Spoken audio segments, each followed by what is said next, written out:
तो दोस्तों बात करते हैं आलोक इंडस्ट्रीज के एंड इस समय पर देखिए आप स्टॉक 21 रुपये 25 पैसे के आसपास हमारा ट्रेड कर रहा है एंड फ्राइडे की ट्रेडिंग में 0.5% के आसपास डाउन रहा है।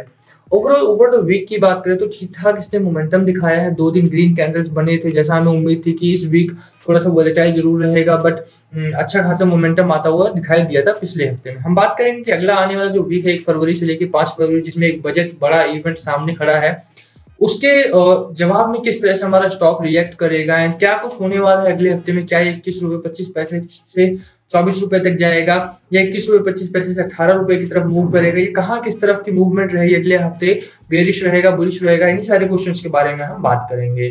तो ओवरऑल अगर आप चैनल पे नए हैं फर्स्ट ऑफ ऑल तो प्लीज सब्सक्राइब कर लो channel, hit the bell icon so that you can get the notification on time. चलिए स्टार्ट करते हैं। तो अभी भी देखिए वॉल्यूम में कोई कमी आती हुई नहीं दिखाई दे रही है। लगभग 6 मिलियन का वॉल्यूम हमारा यहाँ ट्रेड हुआ था फ्राइडे की ट्रेडिंग में, जब हमारा Sensex and Nifty both were under huge pressure. Last week की बात करें तो last week Sensex and Nifty में बहुत ज्यादा गिरावट का माहौल देखने को मिला। 3000 पॉइंट सेंसेक्स डाउन है, निफ्टी ओवर 1000 पॉइंट्स डाउन रहा है हमारा एंड मार्केट से 10 लाख करोड़ रुपए के आसपास गायब हो चुके हैं इस बिकवाली के माहौल में। ठीक है, ओवरऑल मार्केट कैपिटलाइजेशन देखें अगर हम तो बीएसई लिमिटेड का, तो बीएसई में जितने भी कंपनीज लिस्टेड हैं 197 लाख करोड़ का उनका कैपिटलाइजेशन था जनवरी 20 को, और जनवरी 28 की बात करें हम तो वहां पर उनका कैपिटलाइजेशन मात्र 1,88,000 करोड़ सॉरी 1,88,00,000 करोड़ रुपए के आसपास रह गया था। तो वहां पर भारी गिरावट 10 लाख करोड़ की देखने को मिली है, और वो इस वजह से क्योंकि जो बिकवाली का माहौल बना हुआ था, जो बजट एक्सपेक्टेशंस रोल प्ले कर रही थी, उन सब ने पूरा इंडाइसिस को दबाव में रखा, और वही एक कारण रहा है कि आलोक इंडस्ट्रीज भी इतना ज्यादा दबाव में दिखाई दिया है। हालांकि मैं ये बिल्कुल भी नहीं कहूंगा कि आलोक इंडस्ट्रीज एक बहुत ही अच्छा मल्टीबैगर स्टॉक साबित होगा, बट यहाँ पर ये कहना जरूरी है कि आलोक इंडस्ट्रीज आने वाले समय में थोड़ा सा अच्छा पॉजिटिव मोमेंटम दिखा सकता है। जिस तरह से इसमें लॉन्ग बिल्डअप बना है उसकी हम बात कर रहे हैं। यहाँ पे आप देखिए कि एक वीक का जो चार्ट है हमारा, और 27 तारीख को अच्छा खासा इसमें एक मूव आता हुआ दिखाई दिया, अच्छा खासा मोमेंटम दिखाई दिया है इसमें, और इसी की तरह के मोमेंटम हम आगे भी उम्मीद कर रहे हैं। इसी तरह का एक अप ट्रेंड जो होगा, बुलिश जोन जो होगा, वो हम आगे भी उम्मीद कर रहे हैं इसमें आने की। एटलीस्ट अगर इसमें नई बाइंग नहीं करनी है तो कम से कम वो लोग जिन्होंने इसमें इन्वेस्ट किया हुआ है उनका अच्छा खासा रिटर्न लेकर वो वापस जाएं। एटलीस्ट ये स्टॉक उन्हें लॉस में ना रखे, ये उम्मीद हम कर सकते हैं यहाँ पर।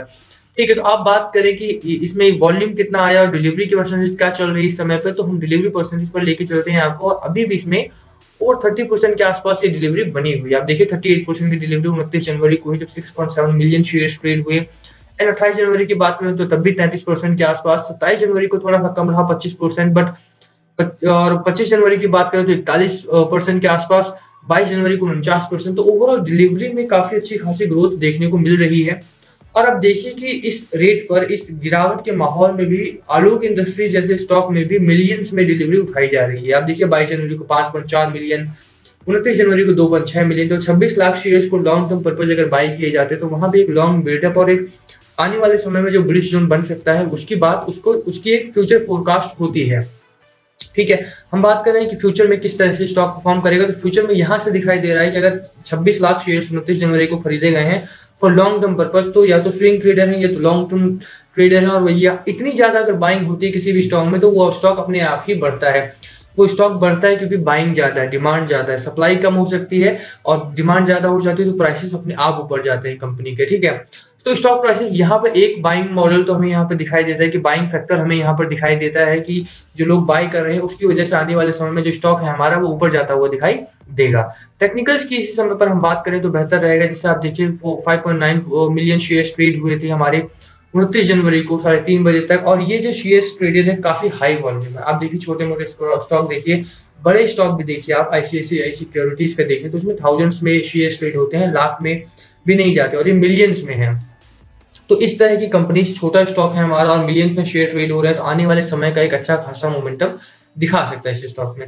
बाइंग बिल्कुल भी नहीं करनी इस स्टॉक में। जिन लोगों ने बाय कर रखा है पहले से ही उनके लिए है मैं बता रहा हूँ कि यहाँ पर आने वाले समय में आपको अच्छा खासा मोमेंटम, अच्छा खासा रिटर्न देखने को मिलेगा इस स्टॉक में। आप देखिए कि जिस तरह का एक अप ट्रेंड आता हुआ दिखाई दे रहा है इस स्टॉक में, उस हिसाब से एक महीने में ये लगभग 1% डाउन है बस, और 3 महीने की बात करें तो 3 महीने में मात्र, और 3 महीने में भी लगभग 1% डाउन है बस। तो आप देखिए कि कितना अच्छा खासा एक मूव आ रहा है कि 3 महीने में बस स्टॉक 1% डाउन है। अगर 3 महीने से आपने स्टॉक को रख रखा है तो कुछ कमाया नहीं है तो कुछ गंवाया भी नहीं है इस स्टॉक में। तो ये एक अच्छी बात होती है किसी भी स्टॉक की, अगर एटलीस्ट न्यूट्रल जोन में स्टॉक दिखाए तो लेकर चलते हैं आपको चार्ट पर कि किस तरह से हमारा चार्ट क्या कुछ कहता है अगले हफ्ते के बारे में। तो मैंने यहाँ सपोर्ट और रेजिस्टेंस की लाइन ड्रॉ कर दी है और ये डेली चार्ट है with candle sticks and pivot points मैंने ड्रॉ कर रखे हैं इस पे, so that you can know इस सपोर्ट और रेजिस्टेंस की लाइन कहाँ बन रही है। और आप देखिए शिमोकू क्लाउड्स जरूर लगे हैं यहाँ पे, और वो शिमोकू क्लाउड जो है हमारे वो बियरिश जोन आने का एक इशारा कर रहे हैं। आप देखिए यहाँ पर गैप काफी ज्यादा था, अब गैप थोड़ा सा कम होता हुआ दिखाई दे रहा है, जो कि एक पॉजिटिव चीज है कि आने वाले समय में थोड़ा सा गैप कम होगा। आप देखिए कि जिस हिसाब से यहाँ पर हमारा मैकडी की लाइन ऊपर थी और हमारा इशिमोकू क्लाउड ग्राउंड जोन में दिखाई दे रहा था, बट अब देखिए ये डाउनवर्ड जा रहा है जिस हिसाब से, उसी हिसाब से हमारा जो इशिमोकू क्लाउड है वो रेड जोन में बनता हुआ दिखाई दे रहा है। ओवरऑल चार्ट वीक जरूर दिखाई देता है, बट जो फंडामेंटल्स है कंपनी के वो ठीक ठाक है, मैं अच्छा नहीं बोलूंगा बिल्कुल भी, बट ठीक ठाक फंडामेंटल्स दिखाई देते हैं। और टेक्सटाइल इंडस्ट्री आने वाले समय में काफी अच्छा ग्रो करेगी, जैसे ही हमारा एक्सपोर्ट इम्पोर्ट का काम है दोबारा से अपने रास्ते पर आ जाता है, जब डिमांड जो है दोबारा से बढ़ती है और कंट्रीज दोबारा एक दूसरे से लेन देन शुरू करती हैं, वहां पर हमें एक अच्छा खासा मोमेंटम आता हुआ दिखाई देगा इस स्टॉक प्राइस में भी।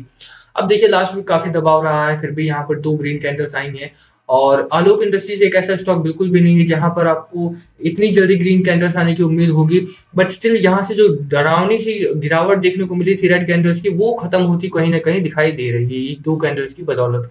ठीक है, तो अगले हफ्ते के हमारे कुछ लेवल्स हैं हमें वॉच आउट करने हैं अगले हफ्ते। तो फरवरी में 1 फरवरी को बजट आ रहा है, तो उस बजट के ऊपर काफी नजरें रखनी है आपको, ठीक है, और बजट क्या कुछ रोल प्ले करता है वहां पे आपको वो भी देखना होगा। आप देखिए कि बजट के दिन वोलेटिलिटी बहुत ज्यादा बढ़ जाएगी, तो वहां पर आपको वोलेटाइल स्थिति में ना तो बाइंग करनी ना ही सेलिंग करनी है। सिर्फ इसी स्टॉक में नहीं, मैं बोलूंगा कि किसी भी और स्टॉक में ना ही बाइंग करें ना ही सेलिंग करें। कुछ सेक्टर होंगे जो उस बजट से बेनिफिटेड होंगे, कुछ सेक्टर्स होंगे जिनको लॉस होगा उस समय पर। सपोर्टिंग इंडस्ट्रीज को भी लॉस हो सकता है या उनको लॉस हो सकता है डायरेक्टली और इनडायरेक्टली, बट उस दिन काफी ज्यादा गिरावट और काफी ज्यादा उछाल का माहौल बन सकता है इन डिफरेंट सेक्टर्स।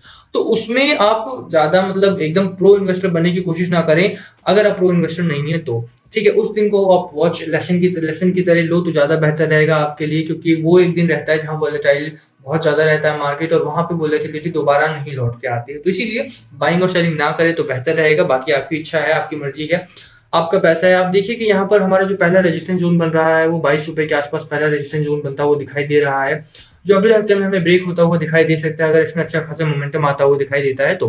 बात करें आलोक इंडस्ट्रीज की, तो यहाँ टेक्सटाइल इंडस्ट्री में एक अच्छा खासा मूव बनता हुआ दिखाई दे रहा है। ये सेक्टर वाइज अगर हम देखें तो सेक्टर काफी ज्यादा ग्रो करने की उम्मीद है हमें, जैसे जैसे धीरे धीरे करके इंडिया डेवलपमेंट मोड में आएगा और डिमांड पुश एक बजट आने वाला है हमारा 1 फरवरी को, जैसा निर्मला सीतारमण जी ने कहा है, तो उस बजट के ऊपर काफी हमारा एक्सपेक्टेशंस लाई करती हैं।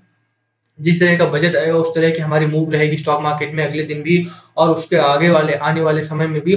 टेक्सटाइल इंडस्ट्री को हमें लगता है कि जीएसटी के टैक्स में जो है हमारा वो इजाफा नहीं हो, कम से कम तो क्या ही करेंगे, बट इजाफा ना हो तो बेहतर रहेगा इंडस्ट्री के लिए, सेक्टर के लिए। और वहां पे ये कुछ चीजें होंगी जो आपको देखनी है, और अगर वो चीजें इसके फेवरेबल में आती हैं तो ये जो स्टॉक है हमारा वो 22 रुपए तक की जर्नी कर सकता है। सपोर्ट लेवल की बात करें तो हमारा 20 रुपए 75 पैसे के आसपास का एक सपोर्ट जोन बनता हुआ दिखाई देता है, और ये सपोर्ट जोन ब्रेक नहीं ही होगा हमें जितनी उम्मीद है, क्योंकि यहाँ पर मल्टी टाइम टच हुआ है। आप देखिए 3 बार यहाँ पर इसी सपोर्ट को लेकर स्टॉक हमारा ऊपर गया है, तो ये स्ट्रॉन्ग सपोर्ट है हमारा। और यहाँ पर भी देखिए, यहाँ पर ये जो सपोर्ट जोन था हमारा वो बहुत अच्छे से काम कर रहा था, तो यहाँ पर भी एक अच्छा स्ट्रॉन्ग सपोर्ट मिला था उसका, और ये स्ट्रॉन्ग सपोर्ट है हमारा और यहाँ पर से ऊपर जाता हुआ दिखाई दे सकता है हमें स्टॉक। दूसरे एक रेजिस्टेंस लेवल की बात करें तो 22 रुपए 80 पैसे के आसपास हमारा दूसरा एक रेजिस्टेंस लेवल दिखाई देता है, और ये अगले हफ्ते में ब्रेक तो नहीं होगा, बट यहाँ पर एक होल्डिंग लेता हुआ स्टॉक दिखाई दे सकता है अगर अच्छा मोमेंटम आता है तो, ठीक है। आलोक इंडस्ट्रीज ऑलरेडी बहुत दबाव में है क्योंकि इसके ऊपर जो लीगल केसेस चल रहे हैं फ्रॉम सेबी, तो वहां पर सेबी ने जो केसेस वगैरह कर रखे हैं इसके ऊपर एएसएम लिस्ट में डाल रखा है स्टॉक को, तो वहां से एक दबाव की स्थिति बनी थी और वो अभी तक जारी है। आप देखिए तो वो दबाव की स्थिति जब तक रहेगी तब तक इस स्टॉक में भारी भरकम मुनाफा तो आप नहीं कमा पाएंगे, बट हाँ धीरे धीरे करके ये स्टॉक रिकवर जरूर कर रहा है और आपको जो लॉस है वो रिकवर हो जाएगा समय के साथ।